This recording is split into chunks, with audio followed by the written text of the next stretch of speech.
परशुराम पिता माती माय तुझी दर्या देत आहे माया त्याच्या पोटची परी पैशा पायी गाठलीस तू एसटी मुंबईची माया रडवली बाय तिष्ठवली बापूस बोले ना काही व्यथा मनाची गेली रे सुकून बोल त्यांच्या डोळ्यांची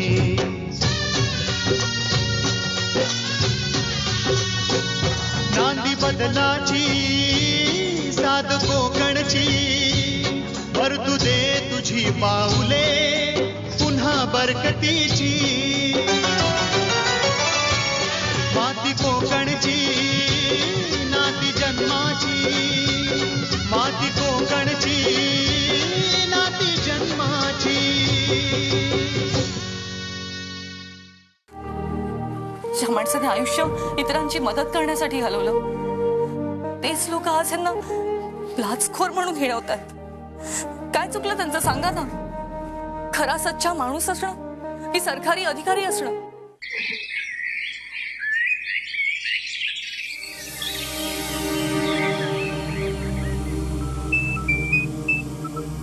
हॅलो, हा बोल.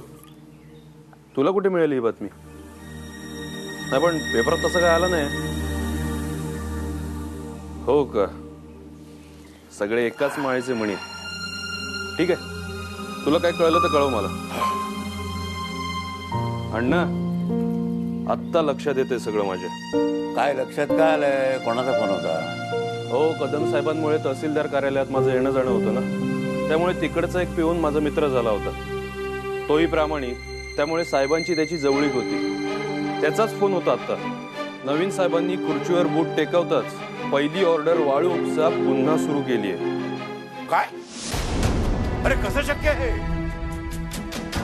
म्हणजे या प्रकरणामध्ये एका अधिकाऱ्याला गोळ्या घातलेल्या असताना हा नवीन अधिकारी वाळू उपशाची परवानगी देतो कशी?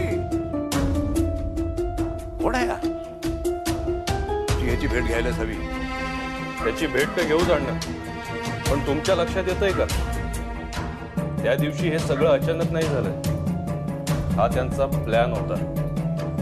कदाचित त्या दिवशी तो माणूस मुद्दामच माझ्या समोर येऊन फोनवर बोलत होता, कारण त्यांना माहिती होतं की मी हे सगळं कदम साहेबांना सांगणार म्हणून. कदम साहेब तिकडे जाण्याच्या आधीच सगळं ठरलं होतं, पण ह्याच्यात सगळे सामील आहेत अण्णा. कदम साहेब घरातनं बाहेर पडताना पोलिसांना कळवून सुद्धा पोलीस हा सगळा प्रकार झाल्यानंतर तिकडे पोहोचले. साहेबांचा काटा काढला. आता आपल्या माणसाला बसून हवी ती कामं करून घेतात ती लोक. आलं माझ्या लक्षात. याच्यामागे बरीच मोठी टोळी आहे आणि याच्यामध्ये बरेच लोक सामील सुद्धा आहेत. अहो साहेब नवीन आमदारांच्या मर्जीतले होते ना, म्हणून बदली किंवा दुसरा कुठला ठराव झाला नाही. पण साल्यांनी संपवलं आपल्या साहेबाला. काय रे काय, किती किती स्वार्थी माणसं आहे ती. पैशासाठी कुठल्याही थराला जाते. आजपर्यंत आयुष्यात खूप अलिप्त राहिले मी अशा प्रकारापासून. म्हटलं खूप भयंकर प्रकार आहे ते. आता माझ्या लक्षात आलं, मी या प्रकरणामध्ये लक्ष घातल्याखेरीज त्याचा सोक्षमोक्ष लागणार नाही.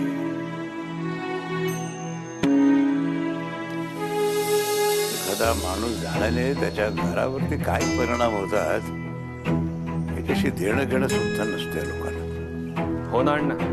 अहो ही माणसं थोडीच आहे, पैशासाठी विकलेले दलाल आहेत. हे दलाल. अहो यांनी जनतेची रक्षा करायला पाहिजे ना. मग हेच भक्षक झाल्यावर जनतेने कोणाच्या तोंडाकडे बघायचं? एक बरं झालंय, या निमित्तानं आपण या लोकांसमोर आणू शकतो. ही आपल्यासाठी संधी असं म्हणायला पाहिजे. पण अण्णा ते आता पैशाचा आणि सत्तेचा पुरेपूर वापर करतील. अशा वेळी आपण काय करायचं? आपल्याला काहीच करायचं नाहीये. अरे सत्य आपल्या बाजूने आहे ना, मग काय करायचंय? वाईट गोष्टी करण्याकरता ताकद लावावी लागते, पण चांगल्या गोष्टींसाठी प्रामाणिक प्रयत्न पुरेसे असतात. तुम्ही सांगता ते अगदी बरोबर आहे अण्णा. आणि आता तुम्ही माझ्या सोबत असल्यावर मला आणखी कोणाच्याही ताकदीची गरज नाही. येतो मी.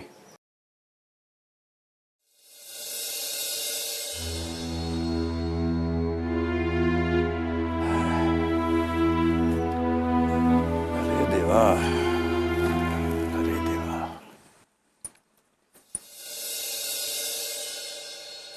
सविता, अगं तू कोकम खावंसं वाटतंय का तुला?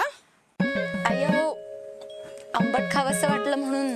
हा ग, मग चिंचाबर आणलेत की आत्ता आणून देते. नाही नको, अहो हेच खूप खाऊन झालंय माझं, नको आता.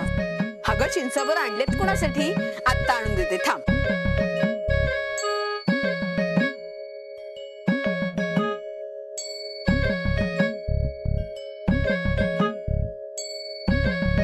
आई हो, कशासाठी?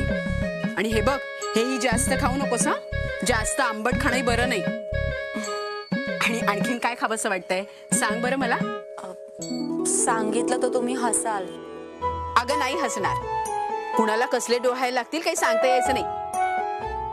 तुला काय खावंसं वाटतं ते सांग, आणून देते मी. काय आणू? अहो आणायला कशाला हवं, आपल्या आजूबाजूला भरपूर आहे की. काय? माती. तुला माती खावीशी वाटतेय? काय हो आई, म्हटलं ना सांगितलं तर तुम्ही हसाल. अगं तुला हसलेच नाही मी. मला माझ्या वेळची आठवण झाली. सुरेश पोटात होतं ना तेव्हा मलाही माती खावीशी वाटायची बरं का. काय सांगताय काय? होत. आता हा सुद्धा आपल्याच कुळाचा वंश ना, मग तुला तसंच वाटलं तर नवल वाटायला नको. अगं पण त्यावेळी बायकांना नवल वाटे. डोळे लागले की पोरखे माती खावीशी वाटते म्हणजे काय. मग तुम्ही खाल्लीत की नाही माती? हो, एकटी असताना चोरून गुपचूप खायचे मी माती, कुणाला न कळता. पण तुला काही संकोचायला नको बरं का. तुला व्यवस्थित स्वच्छ करून देईन मी माती. काही काय आई, तुम्ही तर अगदी लगेच माती वगैरे. तुझे सगळे डोहाळे पुरवायचेत मला. तुला जे खावंसं वाटेल ना ते सांग, आणून देईन मी. सासू म्हणून संकोचून नको सांगू, आई म्हणून हक्कानं सांग. सांगशील ना? हो. आणि हे बघ, हे आजच संपवू नको आणि बाहेरही जास्त वेळ थांबू नको. लगेच घरात ये हा. चल.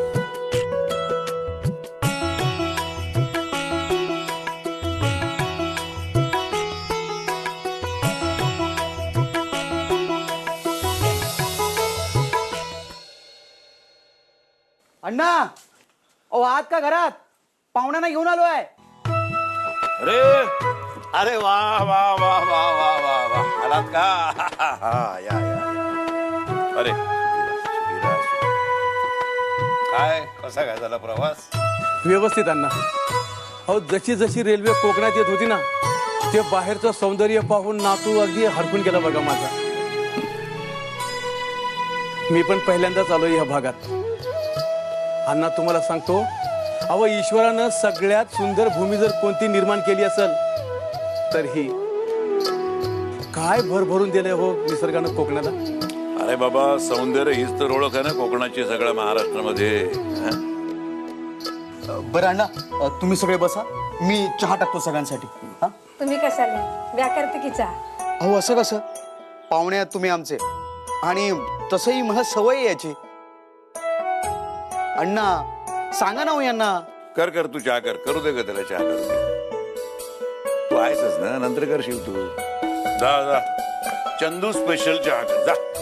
हो अण्णा, घेऊन तर बघा, अगदी फक्कड चहा करतो. हा,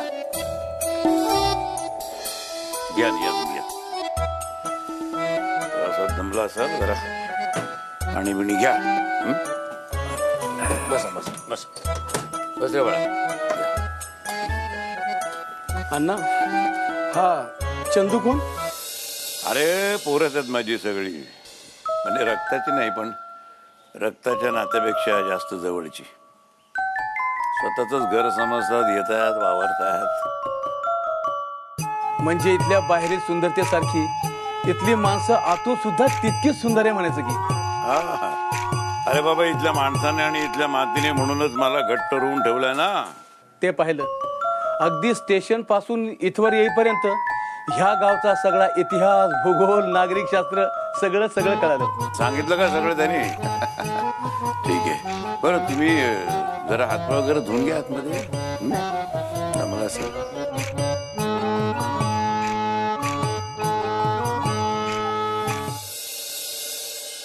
बरं मला आता सांग, काय झालं मुलाचं? ना म्हणजे तू एवढा शिकलेला, मुलगा सुद्धा शिकलेला, मग असा विचार येतो कसा मनामध्ये? विचार नाही यायला काय झालं अण्णा?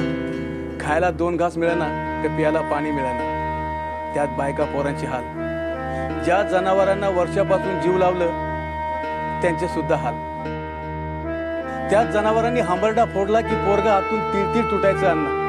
हे मी उघड्या डोळ्यानं बघत होतो, पण मला काहीही करता येत नव्हतं रे अण्णा. पेन्शनचा जो काही मिळणारा पैसा आहे त्याच्यातून कर्जाचे हप्ते फिटायचे, आणि तो जो काही रोजंदारी करायचा त्याच्यावर आपलं कसा तरी चूल पेटायची. पण रोजंदारी तरी रोज कुठून कुठून मिळणार ना अण्णा? इथून तिथून सगळ्यांची सारखीच अवस्था. तुमची परिस्थिती आजपर्यंत फक्त ऐकली किंवा बातम्यांमधून पाहिली मी, पण तुला भेटल्यानंतर लक्षात आलं की किती भीषण परिस्थिती आहे. काय असतं, आपला माणूस तिथे कोणी काही नसलं ना की बातम्या पण आपण बातम्या म्हणूनच बघतो ना. ज्याचं त्यालेच कळतंय बाप्पा. पण आपल्या सरकारपेक्षा या गोष्टीची जाणीव तुला जास्त आहे हे पाहून जरा बरं वाटलं.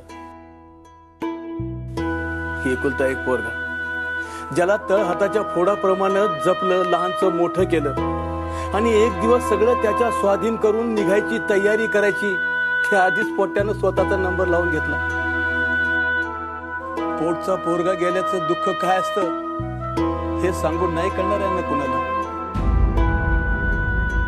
अरे ज्याच्या खांद्यावर आपण जावं त्यालाच खांदा देण्याची वेळ यावी हे सांगून नाही करणार आहे अण्णा कुणाला.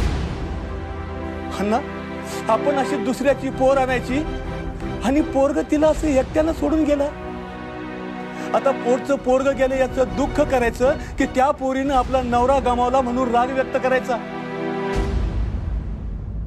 अण्णा, आता मी म्हातारा झालोय, कष्टाची कामं नाही होत रे बाबा, आता नाही होत.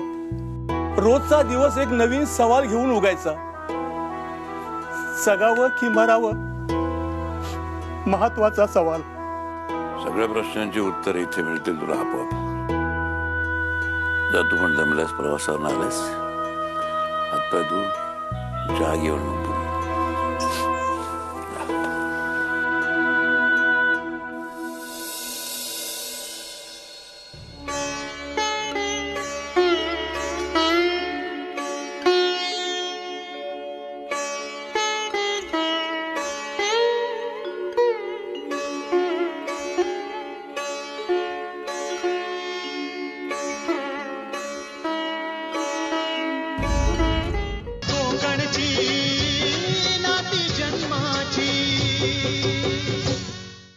वकील साहेब, तुम्ही म्हणाला होतात ना आपली केस मजबूत आहे म्हणून, मग काय झालं कोर्टात? मजबूतच होती, पण तुम्ही कागदपत्र अर्धवट दिली आणि तुम्हाला कोर्टात जायची घाई.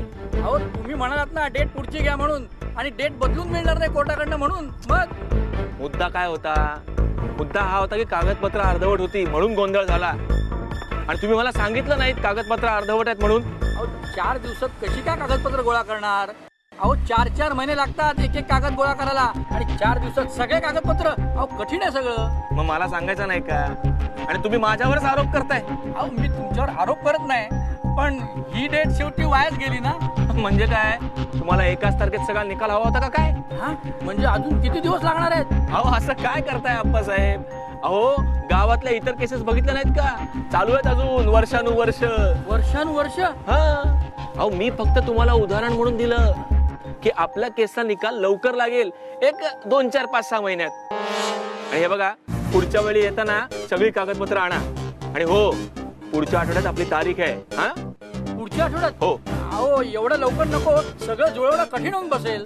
सगळं काही होईल, काही काळजी करू नका आप्पासाहेब. त्या तलाट्याशी मी बोलतो, त्याला जरा थोडे जास्त पैसे दिले ना की काम होईल तुमचं. अहो, पण मी पैसे आणू कुठून? ते मी कसं सांगणार? आणि हे बघा, पैसे नसतील ना तर केस मागे घ्या. हा, नाही नाही, आपण केस लढायचीच. हा. पण काय हो, पुढच्या तारखेलाही काम झालं नाही तर त्याच्या पुढच्या तारखेची वाट बघ. त्याही झाले नाही तर त्याच्या पुढच्या तारखेची. ओ कास काय झालं ते बघितलं ना, पुढची तारीख मिळणार हे नक्की. चालेल, पुढची तारीख तर पुढची तारीख, काही हरकत नाही. पण पुढच्या तारखेला काहीतरी निकाल लागायलाच हवा. काहीतरी म्हणजे आज पाहिलं ना त्यांची बाजू कशी कमी पडली ते. अहो पडणारच. त्या अडाण्याला काय माहितीये कोर्टात कसं उभं राहायचं, कागदपत्र नाहीत ना काय नाहीत, कोर्टाला काय सादर करणार, कपाळ. त्या बाबतीत बघा तुम्ही हुशार. हा, तुम्ही आज पैसे देऊन ठेवले होते म्हणून सगळ्याची सोय करता आली. अहो मला माहितीये, अहो पैशाने मोठमोठी कामं होतात. पेपर काय चीज आहे. पण आपल्याला असं गाफील राहून चालणार नाही. तुमचा भाऊ जरी हुशार नसला तरी तो मालुष्ट वकील काही कमी हुशार नाही. तो काहीतरी नवीन खेळी खेळणार हे मात्र नक्कीच. अहो मग तुम्ही त्याच्या वरचढ खेळ खेळा ना. हो, आपल्याला मोठी खेळी करायला त्याची खेळी आधी माहीत असायला हवी ना. आता आपण या केसवरती मेहनत करतोय आणि आपण ही केस जिंकणार हे नक्कीच. आता या केसवरची पकड आपण ढिली सोडता कामा नये. काही झालं तरी ही केस जिंकायचीच ठरलं आता. आता मग आधी काय ठरलं होतं. हो, आधीपासूनच हे सगळं ठरलं होतं म्हणून तर एवढा सगळा खटाटोप करतोय ना आपण. तसं बघायला गेलं तर तुम्ही कोर्ट कचेरीची माहिती असणारे एवढे हुशार असेल आहात म्हणून तर सगळा प्रयत्न करतोय आपण. खरं तर याच वेळी बऱ्याचशा गोष्टी आपल्या बाजूने झाल्या असत्या, पण एका ठिकाणी आपण कमी पडलो ना. आता कुठल्या ठिकाणी.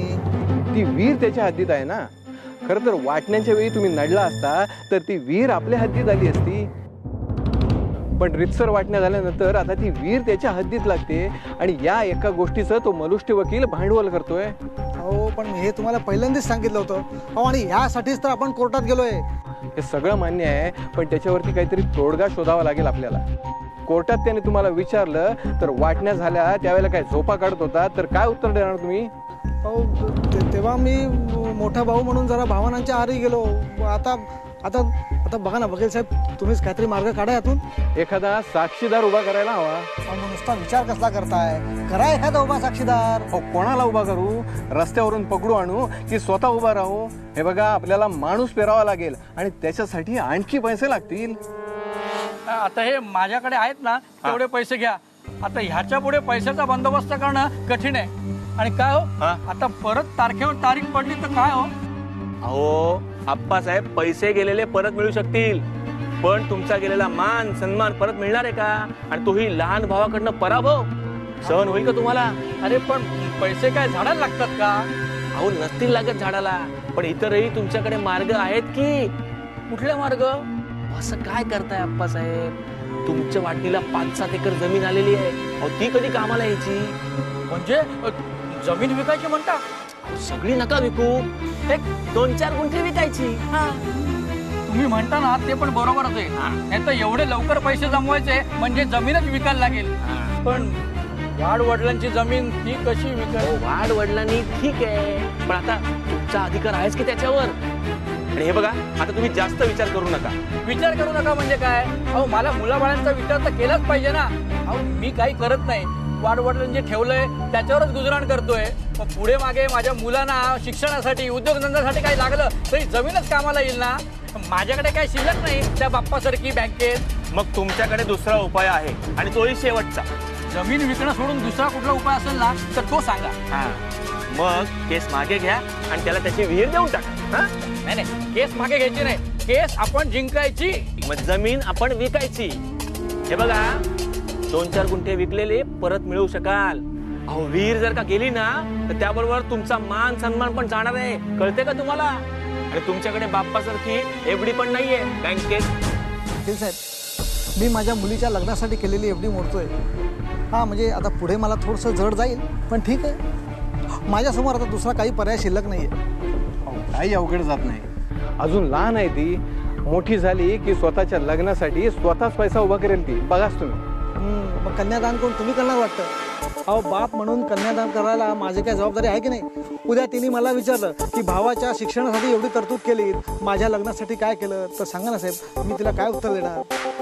अजून नोकरी अबाधित आहे तुमची, आणखी बरंच कमवाल तुम्ही, पण आता लोकांना काय उत्तर देणार आहात याचा विचार करा तुम्ही.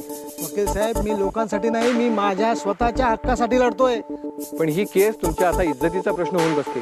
तुम्ही जा, गावात फिरा, म्हणजे तुमच्या लक्षात येईल की या केसचा काय निकाल लागणार याकडे अख्ख्या मानवली गावाचं लक्ष लागून राहिलंय. काय सांगताय काय? हो, मी कशाला खोटं बोलेन.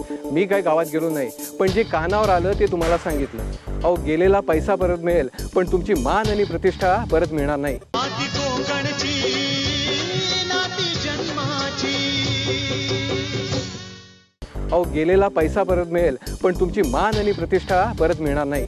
अहो, या प्रतिष्ठेपायी अजून किती वेळ आणि पैसा घालवणार आहे ना, हे मलाच कळत नाहीये. अहो, तो एक मूर्ख आहे, तो अडाणी आहे. अहो, पण मला कळतं ना, मला अक्कल आहे का मी सुद्धा त्याच्यासारखंच वागून माझं नुकसान करून घ्यायचं. अहो, काही गोष्टी फायदा नुकसान बघायचं नसतं. अहो, त्यांच्याकडे काही नसतानाही ते लढतायत, मागे हटत नाहीत.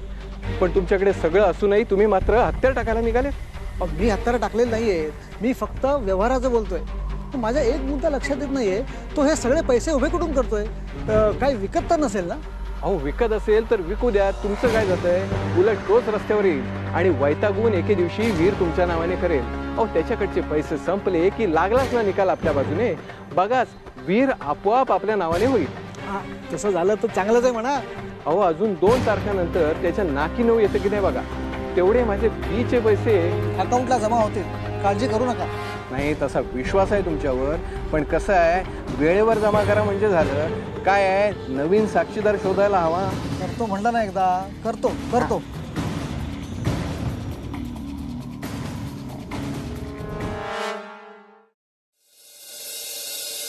अंडा चहा. घ्या.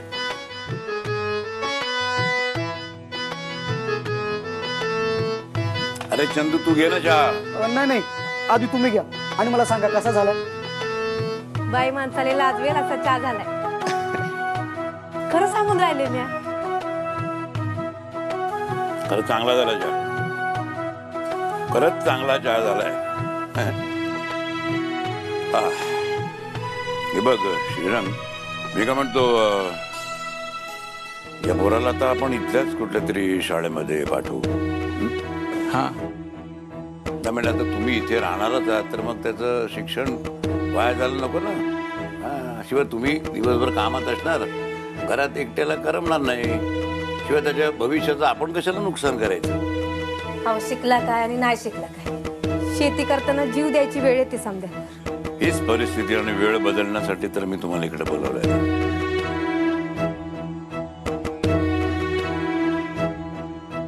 तुझ्या कामाला नाही, नको ना. इथे माझी काही गरज असेल तर म्हणून थांबलोय मी. अहो, कशाला, म्या करेन की. उगाच तुमच्या कामाचा खोळंबा नको. बरं अण्णा, काही गरज असेल तर नक्की मला बोलवा. हा, येतो मी अण्णा. बघ श्रीरंग, मी काय म्हणतो, मी इथलं काही लोकांशी बोलले, म्हणजे तुम्ही काही लोकांना जाऊन भेटा. मी कोणाला काय कसं ते तुम्हाला नंतर सांगतो. काय इथे ज्या लोकांना शेती करता येत नाही किंवा करायला ज्यांच्याकडे कोणी माणसं नाहीत, पण त्यामुळे जमीन पडून आहे, अशा लोकांना तुम्ही भेटा. मी बोललोय त्यांच्याशी, ते तुम्हाला कामच समजावून सांगतील. मग तुम्हाला काय आणि कसा मोबदला हवा आहे ते त्यांना सांगा. ज्याला तसं जमेल तो तशी तुम्हाला कामं देईल ना. आणि पोरी, तू आमच्या नानाकडे जा. चांगला माणूस आहे, बिचारा एकटा असतो, भरपूर जमीन आहे, पोरं आहेत, पण इथं कोणी फिरकत नाही. तुला जसं जमेल ना तसं त्याच्याकडे काम कर आणि त्यातला अर्धा वाटा जरी त्याला दिलास तरी भरपूर आहे. हां, म्हणजे मी चंदूला सुद्धा पाठवतो, तो तुला त्याचा रान दाखवेल आणि कामामध्ये सुद्धा मदत करेल.